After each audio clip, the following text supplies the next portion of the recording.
예수님은 부활하신 후 당신을 따르던 여인들과 제자들에게 부활의 몸으로 자기를 나타내셨습니다. 그들을 부활의 증인으로 세우기 위함입니다. 앞선 본문 20장 17절을 보면 마리아에게 자기를 나타내시고 나를 붙들지 말라. 내가 아직 아버지께로 올라가지 아니하였노라고 말씀합니다. 나를 붙들지 말라는 말은 매달리지 말라고 부탁하시는 것입니다. 육셨던 예수에게 이제 그만 매달리고 가서 예수의 부활을 제자들에게 알리는 부활의 증인이 되라 하는 당부이십니다. 앞선 본문 20장 11절에서 18절은 예수님이 마리아를 부활의 증인으로 세우는 내용입니다. 그 일을 하신 그날 저녁 때에 예수님은 제자들을 찾아가십니다. 제자들은 유대인들이 두려워서 모인 곳의 문들을 닫고 있었습니다. 모인 곳의 문들을 닫았더니라는 표현은 문이란 문은 다 단단히 잠궜다는 뜻입니다. 그런데 예수님께서 그들 가운데 모습을 나타내십니다. 부활하신 예수님은 시공의 제약을 전혀 받지 않는 몸이 되셨어요. 부활의 몸을 입게 될 때에 우리도 그렇게 되지 않겠나? 또 그렇게 된다고 성경은 증거하고 있습니다. 제자들에게 나타나신 예수님은 평강을 비십니다. 너희에게 평강이 있을지어다. 오늘 본문에서 두 번, 또 다음 주일 볼 본문에서 바로 또 그 제자들 앞에서 또 한 번. 예수님은 세 번이나 평강을 비십니다. 히브리 말로 샬롬하고 그도 말씀하신 겁니다. 샬롬은 만났을 때 안부를 묻는 말이기도 하고 헤어질 때 안녕을 비는 인사말이기도 하지만 이때 예수님은 단순히 인사말로 샬롬 하신 건 아닙니다. 자기를 배반하고 모른다고 부인하고 당신을 홀로 십자가에 남겨둔 채 도망친 제자들에게 나타나셔서 첫 말씀이 샬롬 하신 것은 그들의 모든 행위를 다 용서하셨음을 나타내신 것입니다. 예수님이 제자들에게 모습을 나타내셨을 때 제자들은 얼마나 민망했을까요? 죄송해서 고개를 들지 못했을 거라 생각합니다. 대체로 이런 상황이 탁 벌어지면 어떤 일이 주로 일어나나요? 제가 아는 어떤 목사님은 명절에 부모님 댁에 갈 때 단단히 각오를 하고 간답니다. 가자마자 문을 열고 탁 집을 내리면 이 목사 이리 좀 와서 앉아봐. 딱 그게 첫 인사래요. 그리고 두 번째 말씀이 내가 이 말만큼은 안 하려고 했는데 그러면서 이제 운을 떼신 후에 그동안 섭섭했던 것들을 구구절절 널어놓으신다고 합니다. 그래서 명절 때 부모님한테 갈 때는 단단히 마음을 먹고 간다고 그럽니다. 그래도 부모 자식이니까 의무적 관계라도 유지되지만 만약 예수님이 지금 그 자리에서 내가 이 말만큼은 안 하려고 했는데 그러면서 베드로 너 그때 내가 너를 물끄러미 바라보고 있었잖아. 너도 봤을 텐데 근데 네가 나를 모른다고 3번씩이나 부인을 해. 막판에는 아주 나를 저주하면서까지 부인을 하더구나. 나쁜 놈.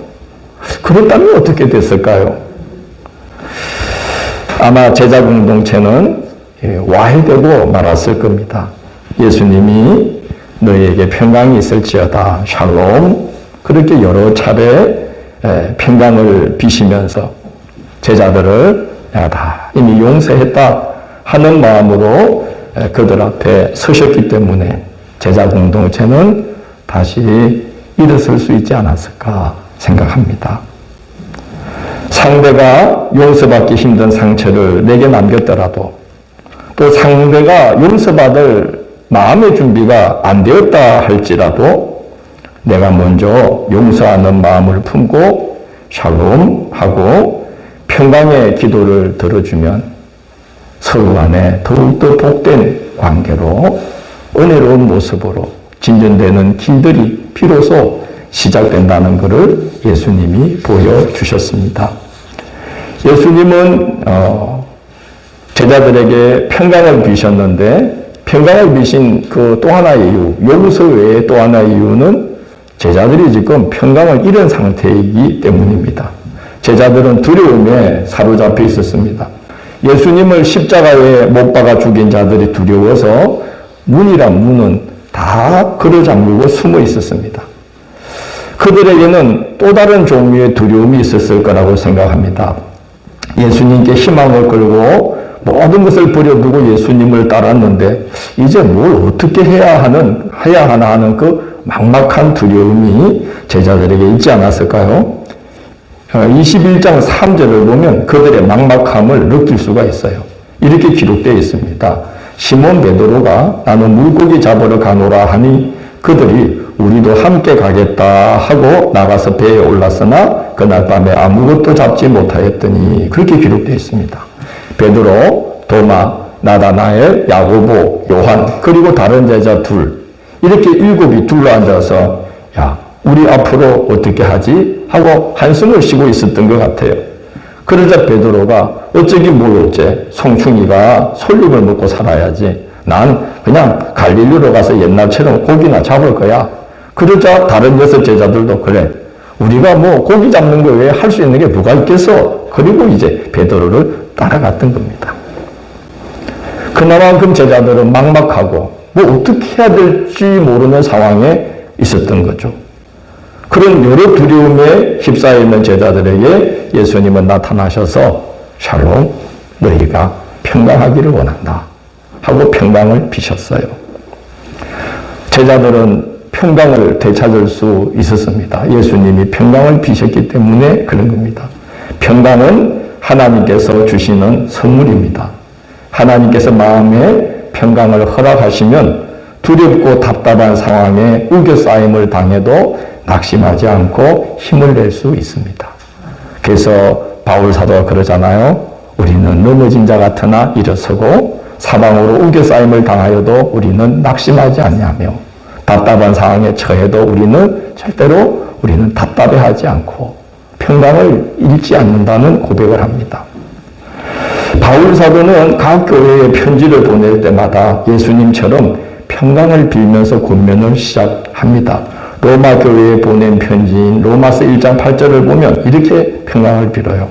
로마에서 하나님의 사랑하심을 받고 성도로 부르심을 받은 모든 자에게 하나님 우리 아버지와 주 예수 그리스도로부터 은혜와 평강이 있기를 원하노라 하고 평강을 빕니다. 고린도 교회에 편지를 보낼 때에도 고린도전서 1장 2절 3절을 보면 고린도에 있는 하나님의 교회 곧 그리스도 예수 안에서 거룩하여지고 성도라 부르심을 받은 자들과 우리 주 대신 예수 그리스도의 이름을 부르는 모든 자들에게 하나님 우리 아버지와 주 예수 그리스도로부터 은혜와 평강이 있기를 원하노라. 꼭 평강을 빕니다. 갈라디아 교회에 편지를 보낼 때에도 갈라디아 1장을 보면 바울은 이렇게 평강을 빌어요. 하나님 아버지로 말미암아 사도된 바울은 함께 있는 모든 형제와 더불어 갈라디아 여러 교회들에게 우리 하나님 아버지와 더불어 갈라디아 여러 교회들에게 우리 하나님 아버지와 주 예수 그리스도로부터 은혜와 평강이 있기를 원하노라. 예, 요한계시록까지 갈까요? 모든 편지마다 바울은 서신을 쓸 때 그 교회들에게 제일 먼저 기원했던 거, 제일 먼저 기도했던 게 뭐라는 거죠? 은혜와 평강. 그것도 하나님과 우리 주 예수 그리스도로 말미암아 너희에게 은혜와 평강이 있기를 원하노라. 이렇게 빕니다. 왜 바울은 각 교회에 편지를 보내며 이토록 매번 가장 먼저 평강을 빌었을까요? 악한 사탄이 교회가 믿음 위에 굳게 서지 못하도록 또 교회로 하여금 하나님의 일을 영하게 감당하지 못하도록 성도들을 여러 모습으로 시험하기 때문에 그런 것입니다. 하나님이 주시는 평강 가운데 거하지 못하면 믿음이 자라지 못하고 교회가 성숙하게 세워지기가 어렵습니다. 여러분, 흔들리는 나무에 열매를 기대하기는 어렵죠. 열매는 고사하고 죽을 수밖에 없습니다. 그래서 바울 사도는 복음의 전신갑주를 입어라 성령의 금 곧 말씀을 가지라 항상 기도하라고 관건하는데 그 이유는 성도와 교회가 평강 가운데 든든히 서 있어야만 하나님 나라의 열매를 맺을 수 있기 때문에 그랬던 것입니다. 빌립보서 4장에서 바울은 이렇게 권면합니다. 주 안에서 항상 기뻐하라. 내가 다시 말하노니 기뻐하라. 아무것도 염려하지 말고 다만 모든 일에 기도와 간구로 너희 구할 것을 감사함으로 하나님께 아뢰라. 그리하면 모든 지각에 뛰어난 하나님의 평강이 그리스도 예수 안에서 너희 마음과 생각을 지키시리라고 권합니다. 항상 기뻐하고 항상 기도해서 그리스도의 평강이 여러분의 마음과 생각을 지키도록 신앙생활을 해야 됩니다. 하고 부탁하는 겁니다. 골로새서 3장에서는 이렇게 부탁해요. 그리스도의 평강이 너희 마음을 주장하게 하라. 너희는 평강을 위하여 한 몸으로 부르심을 받았나니. 여러분은 여러분 마음을 요즘 무엇이 주장하고 계십니까? 바울 사도는 그리스도의 평강이 너희 마음을 주장하게 하라. 이렇게 당부합니다.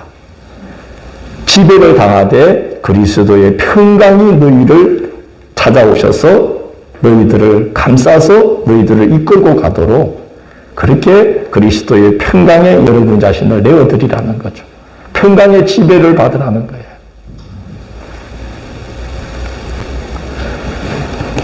에베소서 4장에서는 에베소 교회 성도들에게 당부하기를 평안에 매는 줄로 성령이 하나가 되게 하신 것을 힘써 지키십시오. 평안으로 여러분 줄을 매듯 그렇게 평안으로 꽁꽁 단단히 서로 매여 있어야 합니다. 그렇게 부탁합니다. 그래서 예수님은 제자들에게 용서를 내가 용서했다 하는 걸 알려주시면서 샬롬 하셨고 너희 가운데 이제 필요한 것은 평강이다. 두려워하지 마라.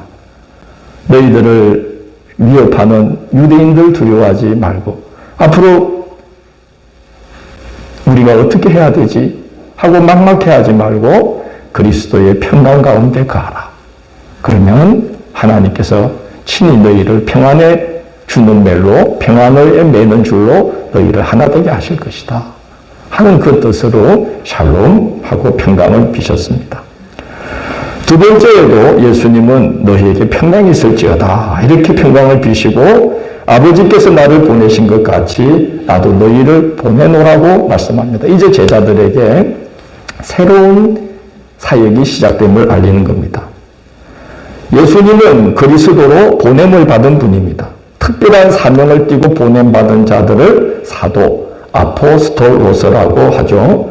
그래서 히브리서 3장 1절은 예수님을 가리켜서 예수님을 사도라고 부릅니다. 우리가 믿는 도리의 사도이시며 대제사장이신 예수를 깊이 생각하라. 그렇게 말합니다. 예수님을 사도라고 불러요. 우리가 믿는 이 도리의 사도이시며 하나님에 의해 예수님도 보내심을 받은 분이라는 거예요. 하나님에 의해 보내심을 받은 예수님은 이제 또 제자들을 사도로 보내십니다. 예수님께 택함받아 제자로 부르심을 받은 자들이 이제는 복음의 사도로 보냄을 받는 겁니다. 마찬가지로 우리도 예수님을 만나도록 부름을 받았고 또 이제 예수님을 전하도록 이 세상으로 우리는 보내심을 받는 자들이 되는 것입니다. 그리스도의 평강이 우리를 다스릴 때 우리의 삶과 교회를 통해 주 예수 그리스도의 덕을 이 땅에 널리 전할 수가 있는 것입니다. 그래서 우리는 평강 가운데 거해야 됩니다. 예수님이 제자들에게 내가 너희를 보내노라 말씀하기 전에 너희에게 평강이 있을지어다 말씀하신 건 우리 가운데 평강이 있을 때에 그리스도의 평강이 있을 때에 우리가 나아가서 그리스도의 덕을 세상에 널리 전할 수 있기 때문에 그런 것입니다. 그리고 예수님은 제자들을 떠나시기 전에 용서에 대한 말씀을 합니다. 오늘 끝절 말씀이죠. 너희가 누구의 죄든지 사하면 사하여질 것이요 누구의 죄든지 그대로 두면 그대로 있으리라고 말씀합니다. 예수님이 왜 이 말씀을 하셨을까요? 예수님이 십자가에 달리시는 여정으로 인해서 생긴 문제는 예수님과 제자들 사이의 문제로 끝나지 않았어요. 만약에 예수님과 제자들 사이의 문제로 끝난 거라면은 굳이 예수님이 제자들에게 용서라고 권면을 할 필요가 없었을 겁니다. 예수님은 이미 샬롬 하시면서 평강을 빌고 제자들을 용서하셨습니다. 문제는 이제 제자들 사이에도 서로 용서해야 될 상황이 되었다는 거 아니겠습니까? 저는 그렇게 생각합니다. 제자들 사이에 서로 책임을 물을 위험이 도사리고 있지 않았을까? 요한복음 이제 다음 주일이나 다다음 주일에 볼 장면을 보면 예수님이 베드로를 제자들 앞에 세우고 네가 나를 사랑하느냐 하고 3번 물으시고 네 주님 제가 사랑합니다라는 말을 3번 고백하게 하십니다. 왜 그러셨을까요? 그렇게까지 해서라도 제자들 앞에서 베드로의 위치를 세워줘야 할 정도로 제자들 사이에서는 지금 베드로에 대한 말이 많았던 거예요. 야, 수제자라 그러더니 믿음 좋은 척 혼자다 하더니 예수님을 3번이나 부인했어? 그럼 마지막에는 뭐 저주까지 하면서 부인을 했다며? 이런 말들이 제자들 사이에 오갔겠죠. 야, 그것뿐이야? 우리 중에 아무개 2 사람은 예수님 체포될 때 붙잡히지 않으려고 옷을 홀딱 벗고 도망을 갔대. 그 장면 있죠? 누가복음에 보면 제자 중 하나가 옷을 벗고 도망을 가지 않습니까? 제자들 사이에서 그런 말도 오갔을 것 같아요. 야, 우리 중에 2 사람은 뒤도 안 돌아보고 도망을 쳐가지고 저 한 10일이 떨어져 있는 엠마오로 막 가다가 예수님한테 딱 걸렸대. 그런 말도 했을 것 같아요.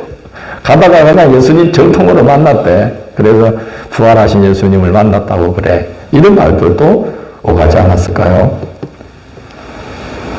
지금 제자들은 두려워서 한데 모여있기는 했지만 그런 상태로는 앞으로 계속 모여있을 수가 없지 않았겠습니까?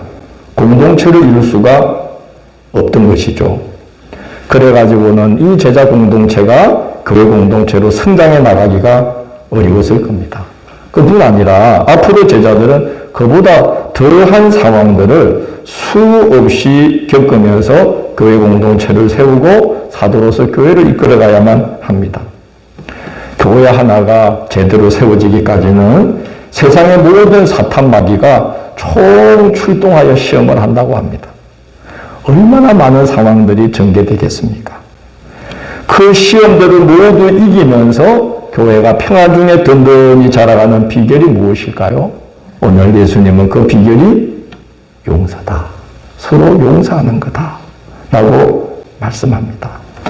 누가복음 17장을 보면 예수님이 교회를 세울 제자들에게 교회를 평안 중에 든든히 세울 수 있는 비결 3가지를 알려주셔요. 첫째는 너희가 믿음을 가지되 너만한 믿음이라도 있으면 겨자씨 하나만한 믿음이라도 있으면 이 어려운 중에도 교회는 선다. 믿음을 가지라. 2번째는 뭐라고 하십니까? 공로를 내세우지 마라. 아무리 많은 일을 했다 해도 우리는 어떤 종이라? 무익한 종이라. 우리가 하여야 할 일을 한 것뿐입니다. 라고 겸손히 주님을 높이라. 3번째가 용서에 대한 말씀하셔요. 형제 중 하나가 하루에 7번이라도 내게 죄를 짓고 7번 내게 돌아와 내가 회개하노라 하거든 뭐하라? 용서하라. 그래서 3가지 이야기를 하셔요. 믿음을 가져야 교회가 선다. 공로를 내세우지 않아야 교회가 선다. 셋째, 서로 뭐 해야? 용서해야 된다. 몇 번이라도? 7번이라도 와서. 다른 부분에서는 7번이 아니라 인정된식 7번이라도 내가 미안합니다 하면 괜찮아 라고 말하라는 거예요. 그게 교회가 세워지는 비결이다. 그렇게 말씀을 했습니다. 오늘 본문에서 예수님이 부활하신 후에 제자들을 사도로 세우시고 이제 교회를 세워나가야 될 그들에게 하신 당부, 부활의 증인으로 함께 힘을 합쳐서 부활의 증인으로 땅끝까지 나가야 될 제자들에게 신신당부하시는 마지막 말씀도 용서입니다. 너희가 누구의 죄든지 사하면 뭐 하여질 것이요? 사하여질 것이요. 오늘 주일학교 때 애들한테 이 본문 이야기하면서 여러분 사한다는 게 뭘까요? 하니까 선비사? 죽을 사? 너희가 누구의 죄든지 선비하면 선비하여질 것이요? 그거냐? 내가 물어보니까 그러네요. 너희가 누구의 죄든지 죽이면 죽을 것이요? 그러네. 아니네요. 사한다는 건 용서한다는 거죠. 너희가 누구의 죄든지 진정으로 용서하면 사하여진다는 말은 쉽게 말하면 끝난다는 거예요. 그 상황이 어떻게 된다? 끝난다. 그 문제가 끝난다. 끝난다는 거예요. 용서하면 끝난다는 거예요. 그렇죠. 하나님도 우리가 용서를 빌거나 용서를 할 때 기억하지 않으신다고 했거든요. 그래서 너희가 사하면 어떻게 될 것이요? 사하여질 것이요. 그랬어요. 누구의 죄든지 그대로 두면 그대로 있으리라. 용서하지 않으면 끝내 끝나지 않는다는 거예요. 용서하면 끝난다. 너희들 간에 지금 베드로가 몇 번 예수님 부인했다더라. 누구는 옷을 지 혼자 살려고 옷을 홀딱 벗고 막 안 붙잡히려고 맨몸으로 도망갔다더라. 누구는 뭐 엠마오로 둘이서 그냥 급히 도망을 갔다더라. 별의별 이야기를 다 하고 있어서 너희가 사실 지금 굉장히 위험한 상황에 있다. 그러나 너희가 서로 뭐하면? 사하면 어떻게 될 것이요? 끝난다. 그런 문제들은 다 그런 상황이 너희를 지배하지 못하고 너희는 힘있게 부활의 정인으로 일어설 수가 있다. 그래서 이제는 너희가 내가 너희를 샬롬 하듯이 내가 너희에게 나타나서 샬롬 하면서 용서를 선언했듯이 너희도 서로 뭐하라? 샬롬. 샬롬의 기도를 드려주어라. 용서의 기도, 그에게 평강을 빚는 기도, 너희 공동체의 평강을 위해서 네가 마음을 열어 용서해 주는 기도를 너희는 드려야만 하는 것이다. 너희가 사하면 끝나는 것이요 사해 주지 않으면 어떻게 되리라? 그대로 있으리라. 그 문제 가운데 너희는 그대로 있게 된다. 이런 말씀을 하고 계십니다. 그렇죠? 우리가 이제 전직 대통령 한 분이 그죠? 전두환 대통령, 고 전두환 대통령이 돌아가셨는데 우리가 볼 때 참 안타깝고 답답한 일들이 많지 않습니까? 그죠? 한마디, 내가 죄송했습니다. 한마디가 얼마나 귀한 겁니까? 또 그렇게 된다면은 그죠? 역사적인 것들을 우리가 풀고 넘어갈 수가 있죠. 사하면 사해지는 것이요. 사하지 않으면 그대로 있는 것이다. 그 말이 너무나 맞는 것이죠. 우리가 미안하다 하고 또 괜찮아 하면 들어갈 날이 없이 좋겠지만 그러긴 어렵더라도 먼저 우리 자신부터 마음으로부터 샬롬, 상대를 향해서 샬롬, 평강을 빚는 기도, 용서의 기도를 드리고 또 앞에 가서 그때 내가 미안해 이렇게 말하기 좀 명구스럽더라도 마음으로부터 용서를 빚는 기도. 내가 부족했어. 참 내가 저희에게 참 미안해. 이런 마음을 가지고 우리가 서로 주님과 서로를 대하게 되면 그대로 있지 않고 사하여지는 그 문제가 끝나버리는 그게 구원 아닐까요? 그 문제에서 해방받는 거예요. 사하여지는 거예요. 없어지는 거예요. 문제가 없어지는 거예요.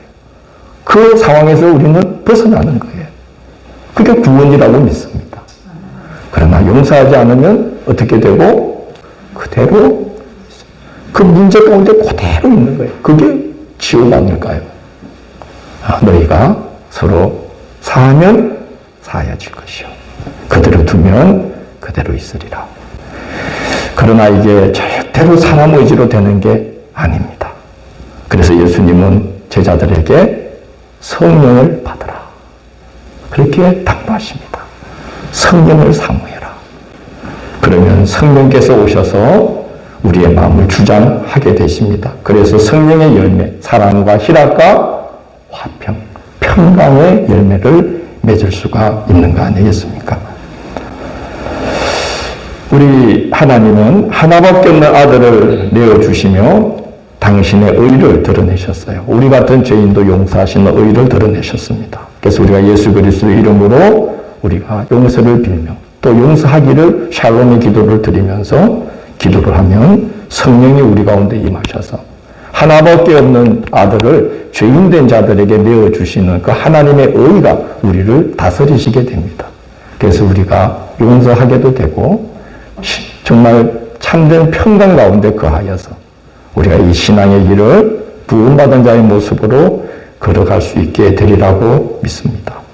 예수께서 평강을 비셨듯이 우리도 서로 평강을 빕시다. 샬롬. 옆에 분들하고 평강을 빌어주십시오. 샬롬. 주님의 평강을 빕니다. 예, 우리 그렇게 살아갑시다. 샬롬. 샬롬의 기도를 드리면서 그렇게 살아갑시다. 서로의 평강을 빌고 또 내가 좀 부족한 부분 우리가 입으로 미안해 하기는 어려워도 용서를 구하는 마음, 이렇게 서로 용서를 구하고 용서하는 이런 마음, 그러면 우리는 문제에서 벗어나게 됩니다. 사하면 사하여질 것이요, 문제가 끝나는 겁니다. 그러나 그대로 두면 그대로 있는 것입니다. 그래서 여러분, 우리가 우리의 삶이 샬롬, 하나님의 그 말할 수 없는 용서의 은혜를 우리도 힘입고 또 그 용서의 은혜를 서로에게 끼치면서 복된 공동체로 세워져 가시기를 주의 이름으로 권면합니다. 우리 모두에게 평강이 있기를 주의 이름으로 축원합니다.